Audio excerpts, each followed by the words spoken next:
আরে সর্বনাশ, হুজুরের খাবার তো পড়ে গেল। এখন তো হুজুর আমাকে অনেক মারবে, তাড়াতাড়ি দেখার আগে পালাই। আরে আমার খাবার ফেলেছে কে? এই আমার খাবার ফেলেছে কে? হুজুর আমরা কেউ জানি না। সত্য কথা বল। সত্যি বলছি হুজুর, আমরা কেউ জানি না। এভাবে বলবি নি, দাঁড়া দেখছি। ওই সবাই ওঠ, সবাই ওঠ, উঠে দাঁড়া। বুঝতে পেরেছি সোজা আঙ্গুলে ঘি উঠবে না, সবগুলো ক্যাচ টাইট করব, ভালো করে বেঁধে নি জানে পালাতে না পারে। হুজুর আমাদের ছেড়ে দেন। না না, আজ কাউকে ছাড়বো না। এবার সত্যি কথা বল, কে আমার খাবার ফেলেছে? না বললে সবাই মার খাবে। এই বল, তাড়াতাড়ি বল। হুজুর হুজুর দাঁড়ান দাঁড়ান, ওদেরকে কিছু বলেন না, আমি খাবার ফেলেছি। হ্যাঁ, তার মানে তুমি ফেলেছো? জি হুজুর, আমার কাছ থেকে ভুল করে খাবার পড়ে গেছে। তাহলে তুই স্বীকার করলি কেন?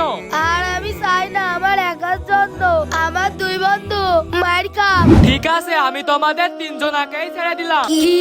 কারণ তুমি ভুল করার পরে স্বীকার করেছো, এজন্যই তোমাদেরকে ছেড়ে দিলাম। আর আমাদের ইসলাম আমাদেরকে এটাই শিক্ষা দেয়। আলহামদুলিল্লাহ। যাও বন্ধুরা, আমি কি ঠিক করলাম? কমেন্টে জানাবা।